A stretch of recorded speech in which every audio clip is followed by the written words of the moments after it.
Capítulo 2 Consciência, o caminho para escapar do sofrimento. Não crie mais sofrimento no presente. Ninguém tem uma vida livre de sofrimento e mágoa. Não é uma questão de aprender a viver com isso em vez de tentar evitar? A maior parte do sofrimento humano é desnecessária. Ele se forma sozinho, enquanto a mente superficial governa a nossa vida. O sofrimento que sentimos neste exato momento é sempre alguma forma de não aceitação, uma forma de resistência inconsciente ao que é. No nível do pensamento, a resistência é uma forma de julgamento. No nível emocional, ela é uma forma de negatividade. O sofrimento varia de intensidade de acordo com o nosso grau de resistência ao momento atual. E isso, por sua vez, depende da intensidade com que nos identificamos com as nossas mentes. A mente procura sempre negar e escapar do agora. Em outras palavras, quanto mais nos identificamos com as nossas mentes, mais sofremos. Ou ainda, quanto mais respeitamos e aceitamos o agora, mais nos libertamos da dor, do sofrimento e da mente. Por que a mente tem o hábito de negar ou resistir ao agora? Porque ela não consegue funcionar e permanecer no controle sem que esteja associada ao tempo, tanto passado quanto futuro, e assim ela vê o atemporal agora como algo ameaçador. Na verdade, o tempo e a mente são inseparáveis. Imagine a Terra sem a vida humana, habitada apenas por plantas e animais. Será que ainda haveria passado e futuro? Será que as perguntas "que horas são?" ou "que dia é hoje?" teriam algum sentido para um carvalho ou uma águia? Acho que eles ficariam intrigados e responderiam: "Claro que é agora. A hora é agora. O que mais existe?" Não há dúvidas de que precisamos da mente e do tempo, mas no momento em que eles assumem o controle das nossas vidas, surgem os problemas, o sofrimento e a mágoa. Para ter certeza de que permanece no controle, a mente trabalha o tempo todo para esconder o momento presente com o passado e o futuro. Assim, a vitalidade e o infinito potencial criativo do ser, que é inseparável do agora, ficam encobertos pelo tempo e a nossa verdadeira natureza é obscurecida pela mente. Todos nós sofremos ao ignorar ou negar cada momento precioso ou reduzi-lo a um meio para alcançar algo no futuro, algo que só existe em nossas mentes, nunca na realidade. O tempo acumulado na mente humana encerra uma grande quantidade de sofrimento cuja origem está no passado. Se não quer gerar mais sofrimento para você e para os outros, não crie mais tempo, ou pelo menos não mais do que o necessário para lidar com os aspectos práticos da sua vida. Como deixar de criar tempo? Tendo uma profunda consciência de que o momento presente é tudo o que você tem. Faça do agora o foco principal da sua vida. Se antes você se fixava no tempo e fazia rápidas visitas ao agora, inverta essa lógica, fixando-se no agora e fazendo visitas rápidas ao passado e ao futuro quando precisar lidar com os aspectos práticos da sua vida. Diga sempre sim ao momento atual. O que poderia ser mais insensato do que criar uma resistência interior a alguma coisa que já é? O que poderia ser mais insensato do que se opor à própria vida, que é agora e sempre agora? Renda-se ao que é. Diga sim para a vida e veja como de repente a vida começa a trabalhar mais a seu favor em vez de contra você. Pausa.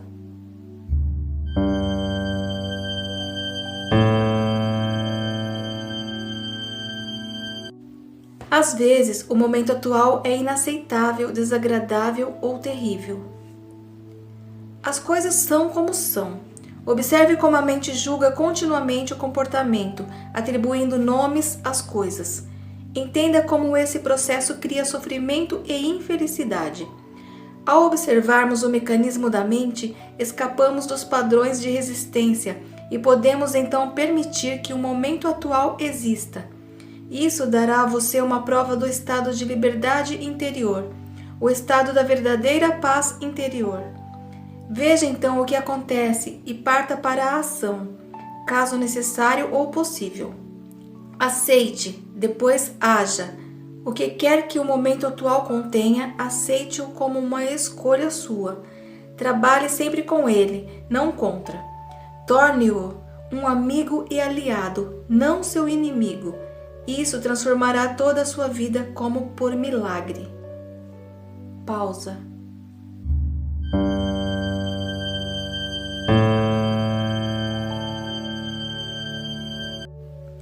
Dissolvendo o sofrimento do passado. Enquanto não somos capazes de acessar o poder do agora, vamos acumulando resíduos de sofrimento emocional. Esses resíduos se misturam ao sofrimento do passado e se alojam em nossa mente e em nosso corpo. Isso inclui o sofrimento vivido em nossa infância, causado pela falta de compreensão do mundo em que nascemos. Todo esse sofrimento cria um campo de energia negativa que ocupa a mente e o corpo. Se olharmos para ele como uma entidade invisível com características próprias, estaremos chegando bem perto da verdade. É o sofrimento emocional do corpo. Apresenta-se sob duas modalidades, inativo e ativo. O sofrimento pode ficar inativo 90% do tempo ou 100% ativado em alguém profundamente infeliz. Algumas pessoas atravessam a vida quase que inteiramente tomadas pelo sofrimento, enquanto outras passam por ele em algumas situações que envolvem relações familiares e amorosas, lesões físicas ou emocionais, perdas do passado, abandono, etc. Qualquer coisa pode ativá-lo, especialmente se encontrar ressonância em um padrão de sofrimento do passado. Quando o sofrimento está pronto para despertar o estágio inativo, até mesmo uma observação inocente feita por um amigo ou um pensamento é capaz de ativá-lo. Alguns sofrimentos são irritantes, mas inofensivos, como é o caso de uma criança que não para de chorar. Outros são monstros destrutivos e mórbidos, verdadeiros demônios. Alguns são fisicamente violentos, outros emocionalmente violentos. Eles podem atacar tanto as pessoas à nossa volta quanto a nós mesmos, seus hospedeiros. Os pensamentos e sentimentos relativos à nossa vida tornam-se, então, profundamente negativos e autodestrutivos. Doenças e acidentes frequentemente acontecem desse modo. Alguns sofrimentos podem até levar uma pessoa ao suicídio. Às vezes, levamos um choque ao descobrir uma faceta detestável em alguém que pensávamos conhecer bem. Entretanto, é mais importante observar essa situação em nós mesmos do que nos outros. Preste atenção a qualquer sinal de infelicidade em você, qualquer que seja a forma, pois talvez seja o despertar do sofrimento. Ele pode se manifestar como uma irritação, um sinal de impaciência, um ar sombrio, um desejo de ferir, sentimentos de raiva, ira, depressão ou uma necessidade de criar algum tipo de problema em seus relacionamentos. Agarre o sinal no momento em que ele despertar de seu estado inativo. O sofrimento deseja sobreviver, mas para isso precisa conseguir que nos identifiquemos inconscientemente com ele. Portanto, quando o sofrimento toma conta de nós, cria uma situação em nossas vidas que reflete a própria frequência de energia da qual ele se alimenta. Sofrimento só se alimenta de sofrimento. Não consegue se alimentar de alegria. Acha-a indigesta. Quando o sofrimento nos domina, faz com que desejemos ter mais sofrimento. Passamos a ser vítimas ou perpetradores. Queremos infligir sofrimento ou senti-lo, ou ambos. Na verdade, não há muita diferença entre os dois. É claro que não temos consciência disso e afirmamos que não queremos sofrer. Mas preste bem atenção e verá que o seu pensamento e o seu comportamento estão programados para continuar com o sofrimento, tanto para você quanto para os outros. Se você estivesse consciente disso, o padrão iria se desfazer, porque desejar mais sofrimento é uma insanidade e ninguém é insano conscientemente. O sofrimento, a sombra escura projetada pelo ego, tem medo da luz da nossa consciência. Teme ser descoberto. Sobrevive graças à nossa identificação inconsciente com ele, assim como do medo inconsciente de enfrentarmos o sofrimento que vive dentro de nós. Mas se não o enfrentarmos, se não direcionarmos a luz da nossa consciência sobre o sofrimento, seremos forçados a revivê-lo. O sofrimento pode nos parecer um monstro perigoso, mas eu lhe garanto que se trata de um fantasma frágil. Ele não pode prevalecer sobre o poder da nossa presença. Alguns ensinamentos espirituais dizem que todo sofrimento é, em última análise, uma ilusão, e isso é verdade. A questão é se isso é uma verdade para você. Acreditar simplesmente não transforma nada em verdade. Você quer sofrer para o resto da vida e permanecer dizendo que é uma ilusão? Será que essa atitude livra você do sofrimento? O que nos interessa aqui é o que podemos fazer para vivenciar essa verdade, ou seja, torná-la real em nossas vidas. Portanto, o sofrimento não quer que nós o observemos diretamente e vejamos o que ele realmente é. No momento em que o observamos, sentimos seu campo energético dentro de nós e desfazemos nossa identificação com ele. Surge uma nova dimensão da consciência. Chamo a isso presença. Passamos a ser testemunhas ou observadores do sofrimento. Isso significa que ele não pode mais nos usar, fingindo ser nosso eu interior. Então, não temos mais como realimentá-lo. Aqui está a nossa mais profunda força interior. Acabamos de acessar o poder do agora. O que acontece ao sofrimento quando nos tornamos conscientes o bastante para romper a nossa identificação com ele? A inconsciência cria o sofrimento. A consciência transforma o sofrimento nela mesma. São Paulo expressa esse princípio universal de uma forma linda ao dizer: tudo é revelado ao ser exposto à luz, e o que for exposto à própria luz se torna luz. Assim como não se pode lutar contra a escuridão, não se pode lutar contra o sofrimento. Tentar fazer isso poderia gerar um conflito interior e um sofrimento adicional. Observar o sofrimento já é o bastante. Observá-lo implica aceitá-lo como parte do que existe naquele momento. O sofrimento consiste na energia vital aprisionada que se desprendeu do campo energético total e se fez temporariamente autônoma, através de um processo artificial de identificação com a mente. Ela se volta para dentro de si mesma e se torna algo contrário à vida, como um animal tentando comer o próprio rabo. Por que você acha que a nossa civilização se tornou tão autodestrutiva? Acontece que as forças destrutivas da vida ainda são energia vital. Mesmo quando começamos a deixar de nos identificar e nos tornamos observadores, o sofrimento ainda continua a agir por um tempo e vai tentar fazer com que voltemos a nos identificar com ele.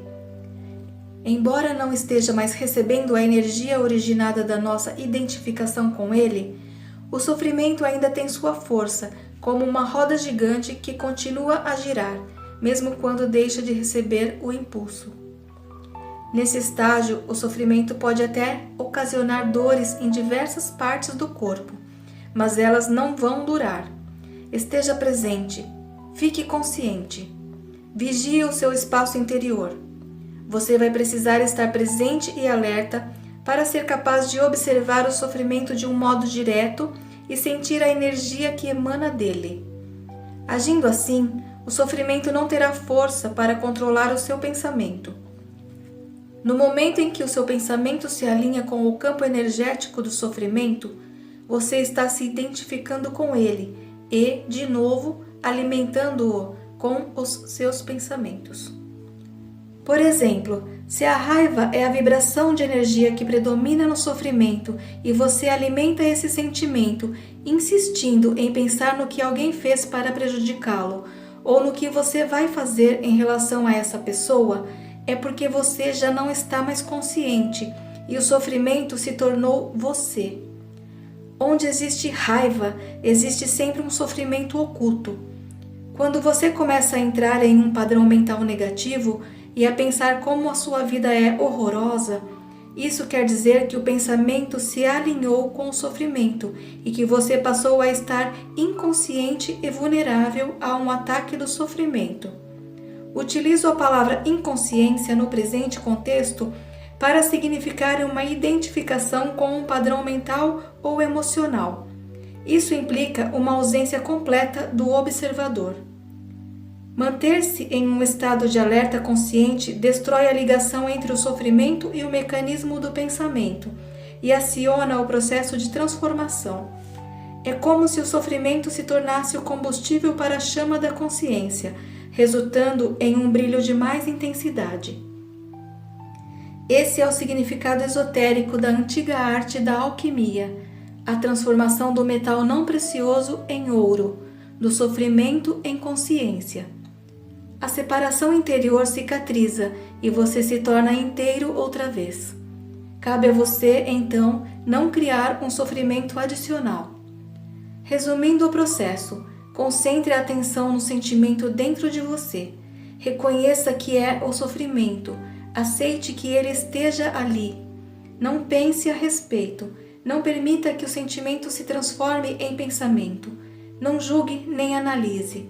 Não se identifique com o sentimento. Esteja presente e observe o que está acontecendo dentro de você. Perceba não só o sofrimento emocional, mas também a presença de alguém que observa, o observador silencioso. Esse é o poder do agora, o poder da sua própria presença consciente. Veja, então, o que acontece. Pausa.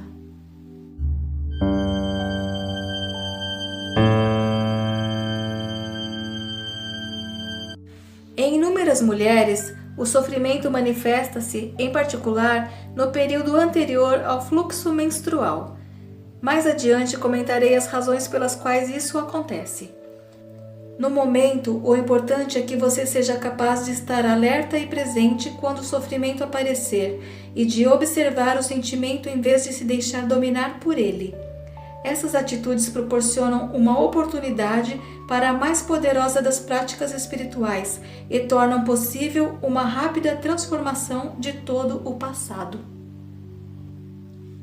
A identificação do ego com o sofrimento. O processo que acabei de descrever é extremamente poderoso, embora simples. Poderia ser ensinado a uma criança, e tenho a esperança de que um dia será uma das primeiras coisas a serem aprendidas na escola. Uma vez entendido o princípio básico do que significa estar presente observando o que acontece dentro de nós, e entendemos isso quando passamos pela experiência, teremos à nossa disposição a mais poderosa ferramenta de transformação. Não nego que podemos encontrar uma forte resistência interna tentando nos impedir de pôr um fim à identificação com o sofrimento. Isso acontecerá particularmente se tivermos vivido intimamente identificados com o sofrimento emocional durante a maior parte da vida, e se tivermos investido nele uma grande parte ou mesmo todo o nosso sentido de eu interior.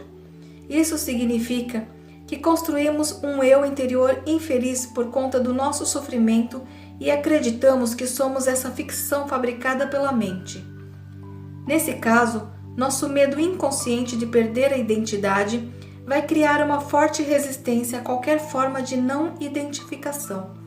Em outras palavras, você preferiria viver com o sofrimento, ser o sofrimento, a saltar para o desconhecido, correndo o risco de perder o seu infeliz, mas familiar eu interior. Se esse é o seu caso, observe a resistência dentro de você. Observe o seu apego ao sofrimento. Esteja muito alerta. Observe como é estranho ter prazer em ser infeliz. Observe a compulsão de falar ou pensar a esse respeito. A resistência deixará de existir se você torná-la consciente. Poderá então dar atenção ao sofrimento, estar presente como testemunha e iniciar a transformação. Só você pode fazer isso. Ninguém pode fazer por você. Mas, caso tenha bastante sorte para encontrar alguém intensamente consciente, se puder estar com essa pessoa e juntar-se a ela no estado de presença, isso poderá ser de grande utilidade, acelerando o processo. Se isso acontecer, a sua própria luz logo brilhará mais forte. Quando colocamos um pedaço de lenha que tenha começado a queimar há pouco tempo, perto de outro que está queimando vigorosamente, e depois separamos os dois outra vez, o primeiro tronco passará a queimar com uma intensidade muito maior. Afinal de contas, é o mesmo fogo. Ser um fogo dessa natureza é uma das funções de um mestre espiritual. Alguns terapeutas estão aptos a preencher essa função desde que tenham alcançado um ponto além do nível de consciência e sejam capazes de criar e sustentar um estado de presença intensa e consciente enquanto estiverem trabalhando com você. A origem do medo. Você mencionou o medo como uma parte do nosso sofrimento emocional latente. Por que há tanto medo na vida das pessoas? Uma certa dose de medo não é saudável? Se eu não tivesse medo do fogo, poderia colocar minha mão dentro dele e me queimar. A razão pela qual não colocamos a mão no fogo não é o medo, e sim a certeza de que vamos nos queimar. Não é preciso ter medo para evitar um perigo desnecessário, basta um mínimo de inteligência e bom senso. Nessas questões práticas, é muito útil aplicarmos as lições do passado. Mas, se alguém nos ameaça com fogo ou com violência física, talvez experimentemos uma sensação como o medo. É uma reação instintiva ao perigo, sem relação com a doença psicológica do medo que estamos tratando aqui. A doença psicológica do medo não está presa a qualquer perigo imediato, concreto e verdadeiro. Manifesta-se de várias formas, tais como agitação, preocupação, ansiedade, nervosismo, tensão, pavor, fobia, etc. Esse tipo de medo psicológico é sempre de alguma coisa que poderá acontecer, não de alguma coisa que está acontecendo neste momento. Você está aqui e agora, ao passo que a sua mente está no futuro. Essa situação cria um espaço de angústia, e caso estejamos identificados com as nossas mentes e tivermos perdido o contato com o poder e a simplicidade do agora, essa angústia será a nossa companhia constante. Podemos sempre lidar com uma situação no momento em que ela se apresenta, mas não podemos lidar com algo que é apenas uma projeção mental. Não podemos lidar com o futuro. Além do mais, enquanto estivermos identificados com a mente, o ego rege as nossas vidas, como mencionei anteriormente. Por conta da sua natureza ilusória e apesar dos elaborados mecanismos de defesa, o ego é muito vulnerável e inseguro e vê a si mesmo sob constante ameaça. Esse é o caso aqui, mesmo que o ego seja muito confiante em sua forma externa. Agora, lembre-se que uma emoção é a reação do corpo à mente. Que mensagem o corpo está recebendo permanentemente do ego, o falso eu interior construído pela mente? Perigo, estou sob ameaça. E qual é a emoção gerada por essa mensagem permanente? Medo, é claro. O medo parece ter várias causas. Tememos perder, falhar, nos machucar.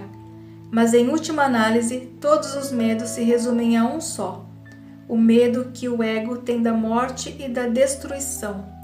Para o ego, a morte está bem ali na esquina. No estado de identificação com a mente, o medo da morte afeta cada aspecto da nossa vida. Por exemplo, mesmo uma coisa aparentemente trivial ou normal, como a necessidade de estar certo em um argumento e demonstrar a outra pessoa que ela está errada, defendendo a posição mental com a qual nos identificamos, acontece por causa do medo da morte. Se estivermos identificados com uma atitude mental e descobrirmos que estamos errados, nosso sentido de eu interior, baseado na mente, corre um sério risco de destruição. Portanto, assim como o ego, você não pode errar. Errar é morrer. Muitas guerras foram disputadas por causa disso e inúmeros relacionamentos foram destruídos. Uma vez que não estejamos mais identificados com a mente, não faz a menor diferença para o nosso eu interior estarmos certos ou errados. Assim, a necessidade compulsiva e profundamente inconsciente de ter sempre razão, o que é uma forma de violência, vai desaparecer. Você poderá declarar de modo calmo e firme como se sente ou o que pensa a respeito de algum assunto, mas sem agressividade ou qualquer sentido de defesa. O sentido do eu interior passa a se originar de um lugar profundo e verdadeiro dentro de você, não mais de sua mente. Tenha cuidado com qualquer tipo de defesa dentro de você. Está se defendendo de quê? De uma identidade ilusória? De uma imagem em sua mente? De uma entidade fictícia? Ao trazer esse padrão à consciência, ao testemunhá-lo, você deixa de se identificar com ele. Sob a luz da sua consciência, o padrão de inconsciência irá se dissolver rapidamente. Esse é o fim de todos os argumentos e jogos de poder, tão prejudiciais aos relacionamentos. O poder sobre os outros é a fraqueza disfarçada de força. O verdadeiro poder é interior e está à sua disposição agora. O medo será uma companhia constante para qualquer pessoa que esteja identificada com a mente e, portanto, desconectada do seu verdadeiro poder, o eu profundo enraizado no ser. O número de pessoas que conseguiram alcançar o ponto além da mente ainda é extremamente pequeno, o que nos leva a presumir que, virtualmente, todas as pessoas que você encontra ou conhece vivem em um estado permanente de medo. Só o que varia é a intensidade. Ele flutua entre a ansiedade e o pavor numa ponta da escala e um desconfortável, vago e distante sentido de ameaça na outra. Muitas pessoas só tomam consciência disso quando o medo assume uma de suas formas mais agudas. A busca do ego pela plenitude. Um outro aspecto do sofrimento emocional é uma profunda sensação de falta, de incompletude, de não se sentir inteiro. Em algumas pessoas isso é consciente, em outras não. Quando está consciente, a pessoa tem uma sensação inquietante de que não é respeitada ou boa o bastante. Na forma inconsciente, essa sensação se manifesta indiretamente como um anseio, uma necessidade ou uma carência intensa. Em ambos os casos, as pessoas podem acabar buscando compulsivamente uma forma de gratificar o ego e preencher o buraco que sentem por dentro. Assim, empenham-se em possuir propriedades, dinheiro, sucesso, poder, reconhecimento ou um relacionamento especial, para se sentirem melhor e mais completas. Porém, mesmo quando conseguem todas essas coisas, percebem que o buraco ainda está ali e não tem fundo. As pessoas veem, então, que estão realmente em apuros, porque não podem mais se enganar. Na verdade, elas continuam tentando agir como antes, mas isso se torna cada vez mais difícil.